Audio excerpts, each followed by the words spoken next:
एक जगह पढ़ो, पूरे मन से पढ़ो। भटकने वाले बहाने बनाते हैं और मेहनती बच्चे इतिहास रच जाते हैं। मेरे प्यारे विद्यार्थियों, आप सभी का स्वागत है आपका अपना YouTube channel Kavita's arts and science classes पर। मैं हूं आपका अपना पसंदीदा सर अभिषेक सर, जो कि आज के कक्षा में आपको पढ़ाने वाले हैं क्लास 10th इतिहास NCERT। अब सिर्फ NCERT चलेगा। कौन सा बुक चलेगा? NCERT। तो बिना देर किए हुए शुरू करते हैं आज का क्लास लेकर बजरंगबली का नाम। जय जय बजरंगबली मेरे प्यारे विद्यार्थियों। तो बच्चों देख लीजिए, यही है बुक NCERT का। अब आपको कोई भी दिक्कत नहीं होगा। पॉलिटी का तो मैं स्टार्ट कर दिया हूँ, आज स्टार्ट कर रहा हूँ इतिहास। तो इतिहास में NCERT में कुल कितने चैप्टर है बच्चों? तो कुल चैप्टर आपका है 4। हम 4 चैप्टर को आपको दिखा दे रहे हैं, बढ़िया से देख लीजिएगा, ठीक है ना। 4 नहीं मेरे प्यारे बच्चों, 5 चैप्टर। कितना है? 5 चैप्टर, जिसको 3 खंड में 5 चैप्टर बांटा गया। ध्यान से देखिएगा, पहले चैप्टर को देख लीजिए। मेरा मकसद पहले है कि आपको चैप्टर बताना। तो पहला चैप्टर है जो कि आज हम शुरू कर रहे हैं, यूरोप में राष्ट्रवाद का उदय। यूरोप में राष्ट्रवाद का उदय, ठीक है। दूसरा चैप्टर है भारत में राष्ट्रवाद, और तीसरा चैप्टर है भूमंडलीकरण, विश्व का बनना। चौथा है औद्योगिकीकरण का युग, और 5वां है मुद्रण, संस्कृति और आधुनिक दुनिया। ठीक है मेरे प्यारे बच्चों। तो 3 खंड में 5 अध्याय है, तो इन 5 अध्यायों को हम लोग बढ़िया से पढ़ेंगे, ठीक है ना। तो पहला जो चैप्टर शुरू हो रहा है, यूरोप में राष्ट्रवाद। क्या है मेरे प्यारे बच्चों? यूरोप में राष्ट्रवाद। तो पहले जान लीजिए यूरोप है क्या। यूरोप एक महादेश है, जैसे एशिया महादेश है ना, उसी तरह से यूरोप भी क्या है? एक महादेश है। इस महादेश में कई देश आते हैं। कई देश कहने का मतलब फ्रांस हो गया, जर्मनी हो गया, इटली हो गया, बोहेमिया हो गया, ठीक है ना बच्चों, तुर्की हो गया, यूनान हो गया, ब्रिटेन हो गया, ऑस्ट्रिया हो गया, समझ गए मेरे प्यारे बच्चों, रसिया हो गया, प्रसिया हो गया, रूस, प्रसा, इटली। तो ये सब पोलैंड, हॉलैंड, ये सभी देशों के बारे में हम लोग इस चैप्टर में पढ़ेंगे। यह जो चैप्टर है इसमें बताया गया है कि किस तरह से राष्ट्रवाद का उदय हुआ था। यूरोप में राष्ट्रवाद का उदय हुआ था। 17वीं शताब्दी से पहले यूरोप की स्थिति जो आज है वैसा नहीं था। पहले छोटे छोटे टुकड़ों में देश बटा हुआ था, और वहाँ पे हर एक देश का एक क्या होता था? राजा रहता था, समझ गए ना। तो उनको मिलाया गया, राष्ट्रवाद की भावना प्रत्येक लोगों के पास पहुंचाया गया, और फिर जनता को जगाया गया। जनता को पता चल गया बच्चों कि राजा तो आते जाते रहते हैं, प्रेम किससे करना? अपना राष्ट्र से करना। राष्ट्रवाद का मतलब क्या? एक देशभक्ति की भावना। राष्ट्रवाद मतलब देश प्रेम की भावना उत्पन्न कर देना उन सभी लोगों में जो किसी देश के निवासी है, समझ गए ना। देश प्रेम, भाईचारा की भावना, अपनत्व का भावना अपनाना ही क्या था? राष्ट्रवाद था। क्रांति के माध्यम से ये सब शुरू हुआ था, समझ गए ना मेरे प्यारे बच्चों।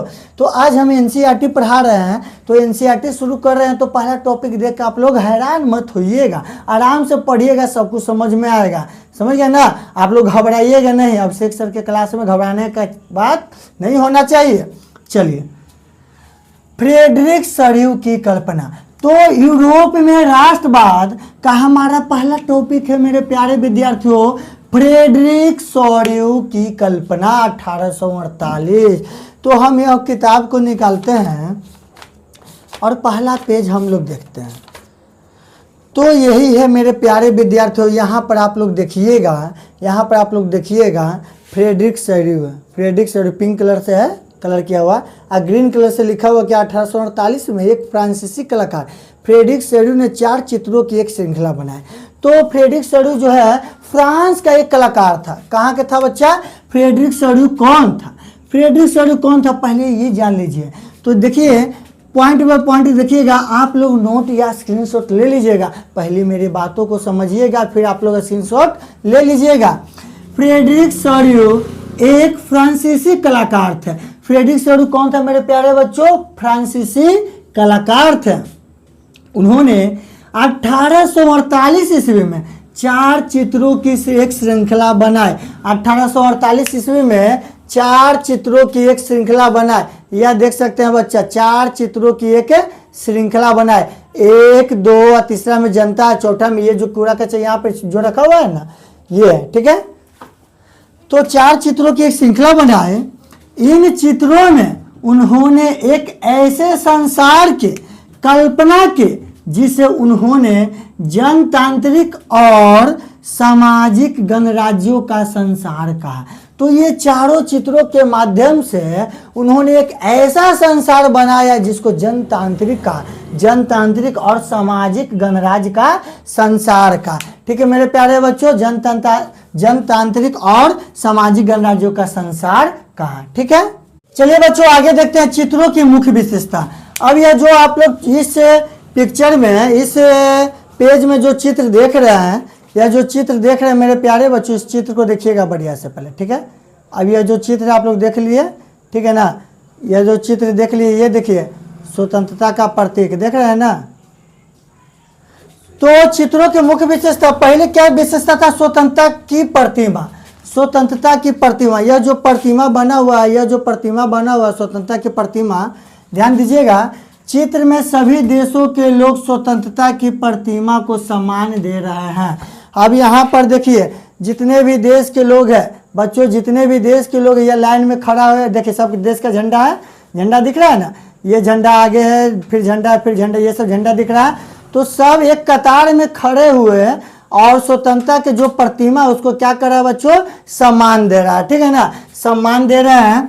फ्रांसीसी क्रांति के दौरान स्वतंत्रता को स्त्री के रूप में दर्शाया गया है। अब ये जो स्वतंत्रता के प्रतिमा जो है मेरे प्यारे बच्चों, इसको किस रूप में दर्शाया गया है? स्त्री के रूप में दर्शाया गया है। दूसरा पॉइंट है विभिन्न देशों के लोग। पहला पॉइंट स्वतंत्रता की प्रतिमा, स्वतंत्रता के प्रतिमा के नीचे सब देश क्या है? कतार में खड़ा हुआ है, जो स्वतंत्रता के प्रतिमा उसको सम्मान दे रहा है। और फ्रांसीस और क्या मेरे प्यारे बच्चों, फ्रांसीसी क्रांति के दौरान स्वतंत्रता के प्रतिमा को स्त्री के रूप में दर्शाया गया है। ठीक है ना, विभिन्न देशों के लोग, यूरोप और अमेरिका के लोग लंबी कतार में हैं।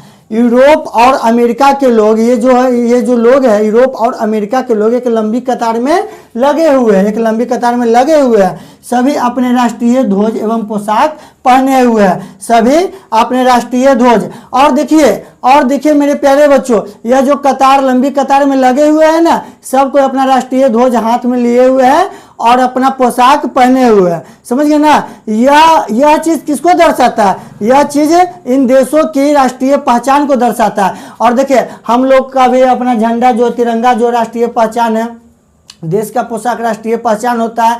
तो यह जो देश है अमेरिका है, और अमेरिका के बाद यूरोप के कई देश जो है कि लंबे कतार में लगे हुए अपना तिरंगा झंडा लेकर स्वतंत्रता के प्रतिमा के नीचे, ताकि हम स्वतंत्र हो गए। ठीक है ना, चलिए इसको आप लोग नोट कर लीजिए बढ़िया से मेरे प्यारे बच्चों।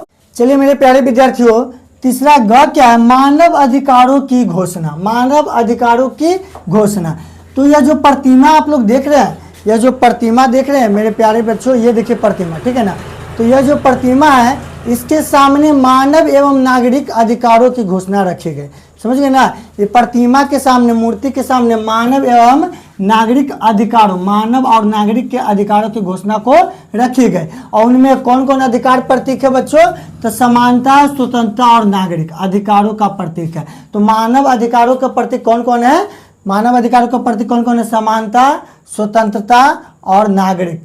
समानता, स्वतंत्रता और नागरिक अधिकारों का प्रतीक है। समझ गए ना, समानता, स्वतंत्रता और नागरिक अधिकारों का प्रतीक है। फिर आगे ध्यान दीजिएगा, घ नंबर में निरंकुश संस्थाओं के अवशेष। तो जमीन पर निरंकुश संस्थाओं के टूटे हुए अवशेष है। अब देखिए यह अवशेष, यह जो देख रहे हैं ना, यहाँ से हम अंडरलाइन करते हैं, ध्यान से देखिएगा। यह जो अवशेष है नीचे जो है, ये सब आपको दिख रहा होगा। ठीक है, यह जो अवशेष है जमीन पर निरंकुश संस्थाओं के टूटे हुए अवशेष है। समझिए ना, जो भी निरंकुश शासन था उसका टूटा हुआ जो अवशेष है यहाँ पे बिखरा हुआ है। इसका अर्थ, लोग निरंकुश शासन को समाप्त करना चाहते थे। इस अवशेष को तोड़ने का अर्थ यही नहीं हो सकता कि लोग जो है निरंकुश शासन से क्रूर होकर अत्याचार सहते सहते उसको समाप्त करने के कार्य पर पहुंच गया, मतलब उसको समाप्त करना चाहते हैं। ठीक है, अंग अग्रणी राष्ट्र। अब यह जो जुलूस देख रहे हैं, यह जो जुलूस है, जुलूस में कई लोग कतार में खड़े हैं। देखिए यहाँ से प्रतिमा के नीचे कई लोग अपने झंडे लेकर, ये फिर ये श्रृंखला ऐसे गया हुआ है, देखिए फिर ये यहाँ से ऐसे गया हुआ है मेरे प्यारे बच्चों। समझ गए ना, तो इस जुलूस का नेतृत्व संयुक्त राज्य अमेरिका और स्विट्जरलैंड कर रहे थे। अब ये जो जुलूस है, राष्ट्रवाद जो जुलूस है, समझिए ना, समानता स्वतंत्रता के लिए लोग प्रतिमा के सामने जो खड़े हैं, इसमें सबसे अग्रणी कौन है? संयुक्त राज्य अमेरिका और स्विट्जरलैंड। और यही दोनों जो है जुलूस का क्या कर रहे थे? नेतृत्व कर रहे थे। क्यों कर रहे थे? क्योंकि यह दोनों देश उस समय राष्ट्र राज्य बन चुके थे। यह दोनों देश उस समय राष्ट्र राज्य बन चुके थे, मतलब इन दोनों देशों का सीमा क्या है? निर्धारित हो चुका था, स्विट्जरलैंड और अमेरिका का। इसीलिए कहा जाता है कि यह जो जुलूस है, जो कतार में लोग खड़ा हुआ है, ये जो देख रहे हैं आप लोग, स्वतंत्रता प्रतिमा के सामने जो जुलूस खड़े हुए हैं, इसका नेतृत्व कौन देश कर रहा था? संयुक्त राज्य अमेरिका और स्विट्जरलैंड। ठीक है मेरे प्यारे बच्चों, तो बच्चों आज के क्लास में हम इतना ही रखते हैं। फिर हम कुछ नए शब्द, ये जो नए शब्द है निरंकुशवाद को हम नेक्स्ट क्लास में पढ़ेंगे बच्चों, समझ गए ना। देखिए वीडियो तो आपको समझ में आया है, इसीलिए लाइक कर दीजिए और शेयर करते रहिए। मिलते हैं अगले वीडियो में। ठीक है मेरे प्यारे बच्चों।